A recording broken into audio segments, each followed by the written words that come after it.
안녕하세요. 반갑습니다. 야매 풀머입니다. 어떻게 한 주를 또 잘 지내고 계신가요?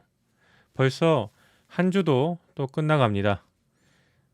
매일매일 지나가는 속도가 빨라진 듯한 느낌이 드는데요. 뭐 그건 기분 탓이겠죠.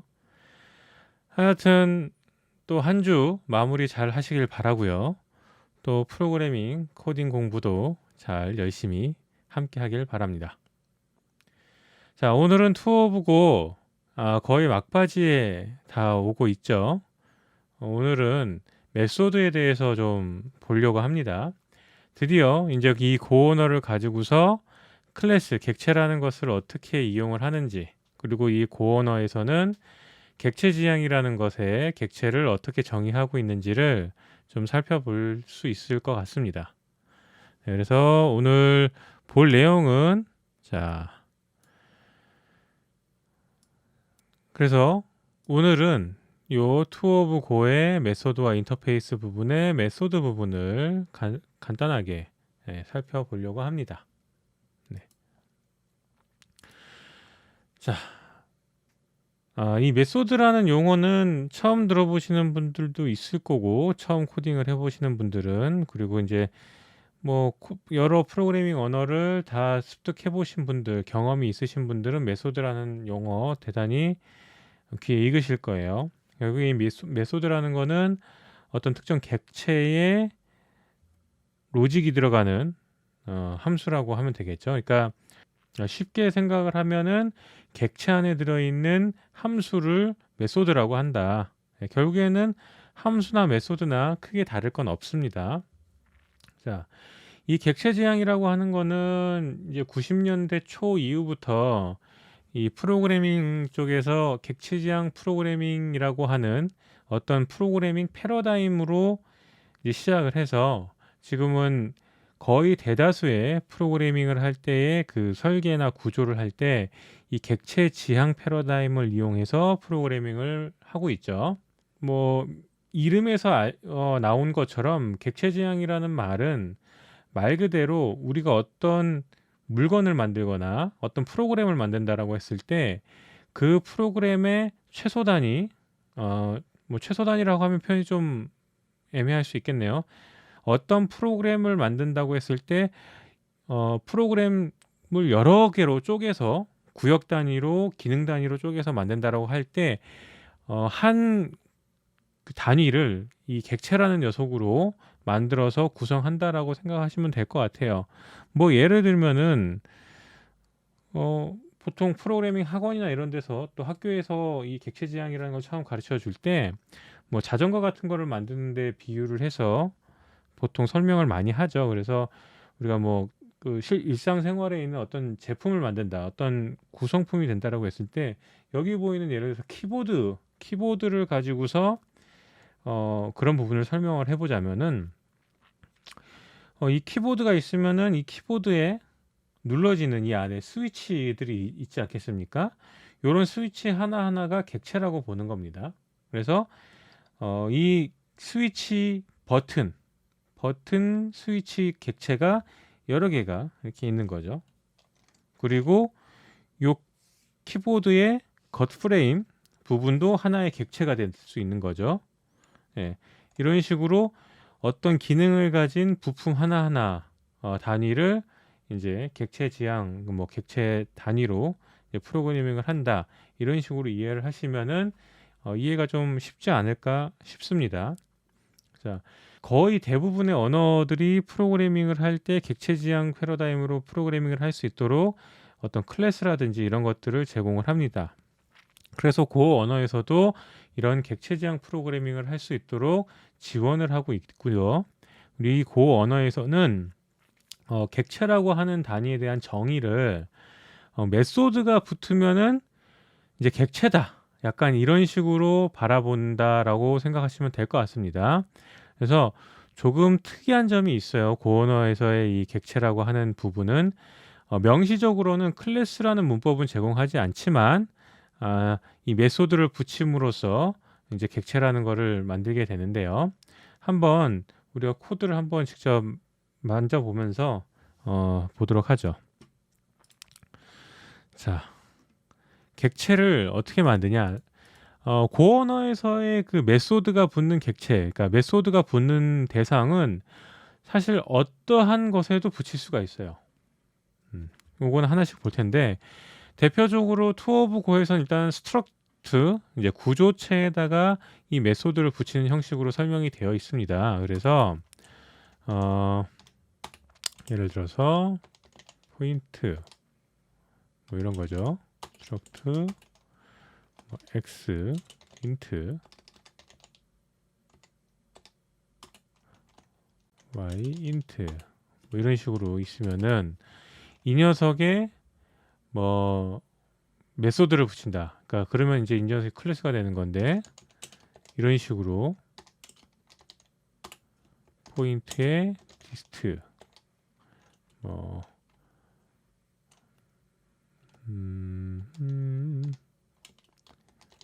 인트 뭐 이런 식으로 하는 거죠.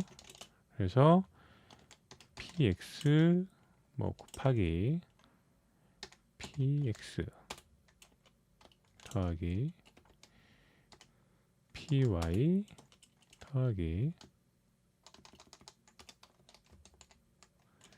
py 자, 뭐 이런 식으로 하는 겁니다. 이런 식으로 된 것을 메소드다. 이제 그냥 우리가 이전까지 봤던 그 펑션과 다른 점은 이 부분이죠. 펑션 네임이 오기 전에 뭔가 파라미터를 넘기듯이 하나가 더 추가가 됐습니다. 자, 요 부분을 수신자, 뭐 수신자라는 표현이 공식적인 것 같아요. 도서를 보니까 이 투 오브 고에서도 리시버라고 되어 있죠. 그래서 이 녀석이 리시버다. 그러니까 왜 이 녀석이 리시버냐, 수신자냐? 설명을 그대로 말씀을 드리면은 요 함수를 수신받는 녀석이기 때문에 리시버라고 합니다. 그러니까 무슨 얘기냐면은 이렇게 함수를 이 리시버라는 녀석을 이 포인트라는 녀석으로 놓고 함수를 작성을 하면 이 함수가 이 포인트라는 녀석한테 종속이 되는 거죠. 그렇기 때문에 이 함수를 받는 녀석이다, 이렇게 이야기를 해서 리시버다, 수신자다, 이렇게 표현을 하는 걸로 보여요. 일단 제가 이해한 게 맞는지 모르겠네요. 저는 일단 그렇게 이해를 했어요. 수신자라고 굳이 하는 이유는 그렇게 보이더라고요. 자, 그래서 이 녀석을 사용을 할 때는 뭐 마찬가지죠. 뭐 p 이다라고 하면은 p dist 해서 p2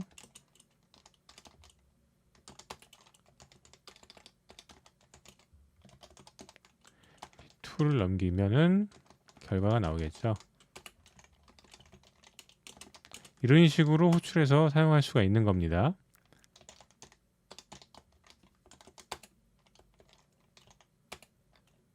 아이고.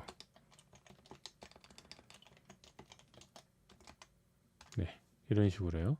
자, 그래서 이런 타입 스트럭트라고 되어 녀석의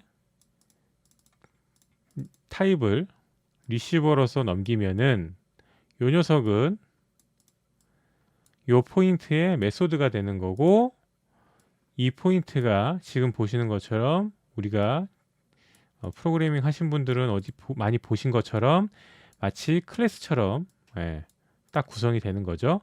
얘가 멤버 변수가 되는 거고, 얘가 멤버 메소드가 되는 거죠. 요거는 이렇게 해야죠. 디스트. 이렇게 메소드가 되면은요, 이 녀석은 이 포인트의 네임스페이스를 가지기 때문에 이 함수 이름은 중복이 될 수 있어요. 자, 무슨 얘기냐면은 여기서 디스트 이렇게 해도 에러가 안 나죠. 이름이 같은데도. 자, 요 녀석은 이렇게 메소드로 선언이 되면은 네임스페이스의 이 포인트의 네임스페이스 안에 디스트가 되는 거다. 그래서 네임이 중복되지 않는다. 예. 자, 이런 부분이고요.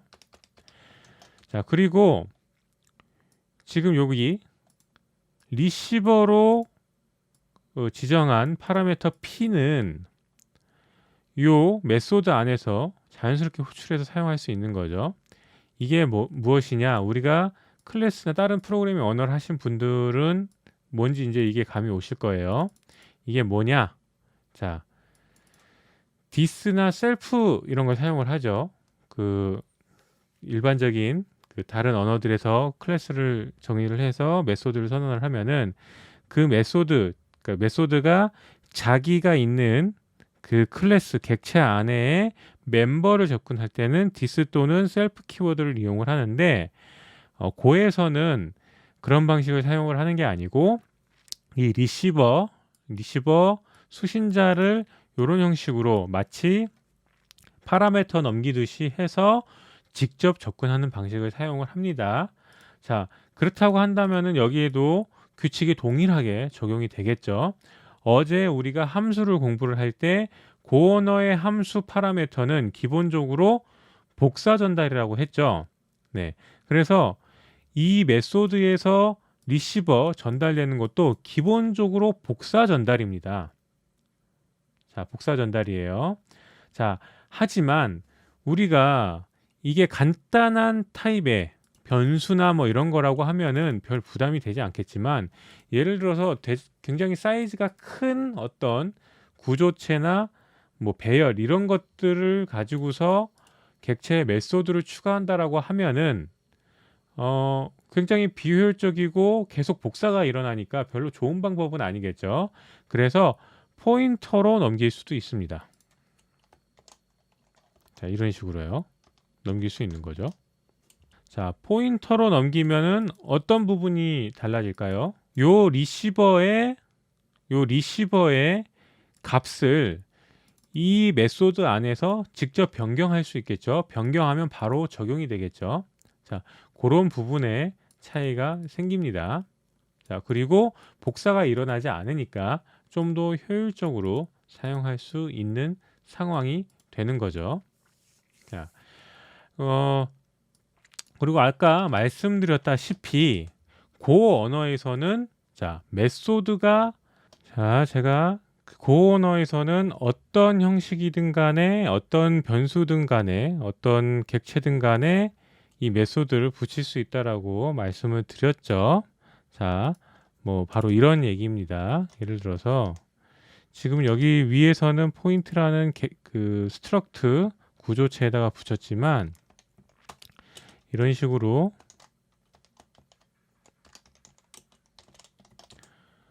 타입을 정의를 하고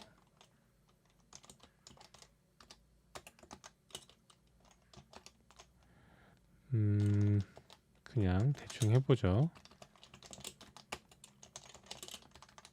이런 식으로 지금 이 녀석은 myNum이라고 타입 재정의를 했지만 결국엔 int인 거죠. 이 int인 녀석에다가 지금 메소드를 추가를 한 거죠. 이런 형식으로도 사용을 할 수 있다. 그래서 고 언어가 바라보는 이 객체 지향의 객체라고 하는 것은 결국엔 이 메소드가 붙으면은 객체로 본다. 이렇게 이해를 하시면 될 것 같습니다. 자, 그래서 오늘은 간단하게 고 언어의 메소드를 살펴봤는데요. 자, 정리를 싹 한번 해보죠. 자, 고 언어에서 객체 지향을 고 언어에서 객체 지향 패러다임으로 프로그래밍을 하기 위해서 지원하는 객체의 방식, 이 메소드를 붙이는 방식이고요.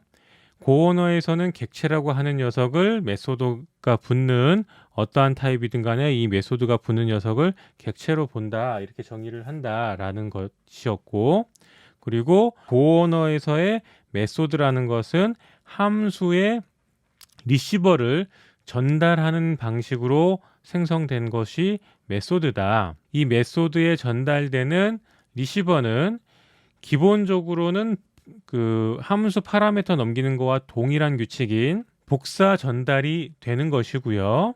그리고 이 부분을 포인터로 전달을 해서 참조 전달로도 할 수 있다. 자, 하지만 효율성 우리가 생각을 해보면은 참조 전달이 좀 더 유용하겠죠. 네. 자, 그리고 추가로 우리가 좀 더 유의해야 될 부분이 또 있습니다.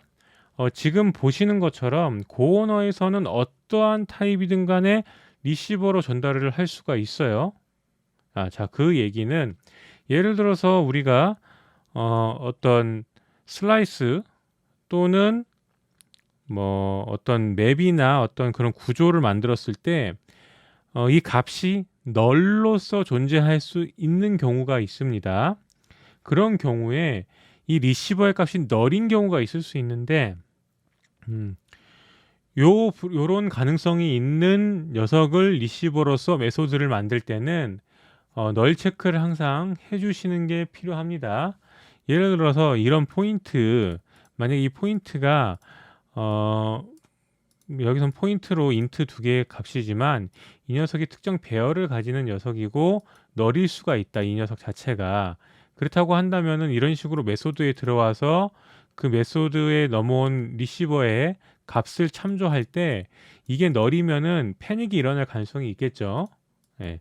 그래서 그런 거를 사용하실 때는 항상 이게 널인지 아닌지 이런 식으로 확인을 하는 그런 그 로직이 필요합니다. 그래서 대단히 자유롭게 어떤 타입이든 객체로 만들어서 메소드를 붙여서 사용할 수 있는 반면에 이런 부분에 신경 써서 사용해야 될 부분들도 분명히 있다라는 부분 기억해야 될 것 같네요. 자, 그래서 오늘은 고언어의 메소드를 우리가 알아봤고요. 지금 보신 것처럼 이런 방식을 이용해서 고언어에선 객체 지향 프로그래밍을 할 수 있도록 제공을 하고 있습니다. 자, 이 부분이 문법이 참 어색하기도 하고요. 좀 그래서 처음 이 고언어를 가지고서 객체 지향을 보실 때 좀 잘 안 보이실 수도 있습니다. 이게 보통은 다른 언어를 접하신 분들 같은 경우에는 이런 식으로 클래스 안에 다 묶여서 뭐 메소드든 뭐든 다 이렇게 있다 보니까 이런 녀석들 같은 경우에는 클래스가 깔끔하게 어느 구간에서 어떻게 어디까지 이 클래스에 포함되어 있는지 알아보기가 쉽지만 고언어 같은 경우에는 좀 이렇게 자유롭게 리시버가 붙은 녀석이면은 어떤 특정 객체의 메소드라고 할 수 있기 때문에 코드를 작성을 하실 때 이 정리를 잘 해서 사용을 하시지 않으시면은 굉장히 혼란스럽게 만들 수도 있어요. 이게 그래서 좀 이제 코드를 직접 짜 볼 때 좀 주의를 해야 될 부분인 것처럼 보입니다. 개인적으로는요. 자, 어쨌든 간에 고 언어에서의 이제 코드를 보실 때 우리가 오늘 메소드를 배웠으니까 이제 고 언어 코드를 보실 때 이 녀석은 메소드구나. 이 녀석은 객체를 만든 거구나. 이제 우리가 이해할 수 있겠죠. 네. 이제 한 발 더 간 것 같습니다. 자, 다음 시간에는 인터페이스를 볼 거고요. 인터페이스 다음은 이제 컨커런시 동시성이네요. 그러면은 고언어, 투 오브 고도 다 살펴보는 걸로 되겠네요. 그 이후부터는 이제 문법을 대강 배웠으니까 떠듬떠듬 프로그램을 한번 만들어 볼 겁니다. 뭐 지난번에도 얘기를 했지만 이제 곧 이게 임박하니까 떠듬떠듬 뭘 만들어야 될지 좀 고민이 되네요. 네. 뭐 아마 프로그램을 만드는 과정 자체는 여러분들과 계속 이렇게 할 수 있을지는 모르겠어요. 이게 그렇게 될 수 있을지 모르겠어 가지고 어떻게 그걸 또 진행을 할지 그런 것도 좀 고민을 해볼 건데요. 뭐 여튼간에 여러분들도 투 오브 고를 통해서 이 문법을 다 배우신 다음에 이런 거구나 하고 끝내지 마시고 한번 코드를 직접 어떤 프로그램이든 만들면서 고언어를 잘 사용하셨으면 좋겠습니다. 오늘은 여기까지고요. 영상이 도움이 되셨다면은 좋아요, 구독 부탁드립니다. 돌팔이 프로그래머 야매플머와 함께 고 프로그래밍 언어 공부 그리고 프로그램 공부 끝까지 한번 해 봅시다.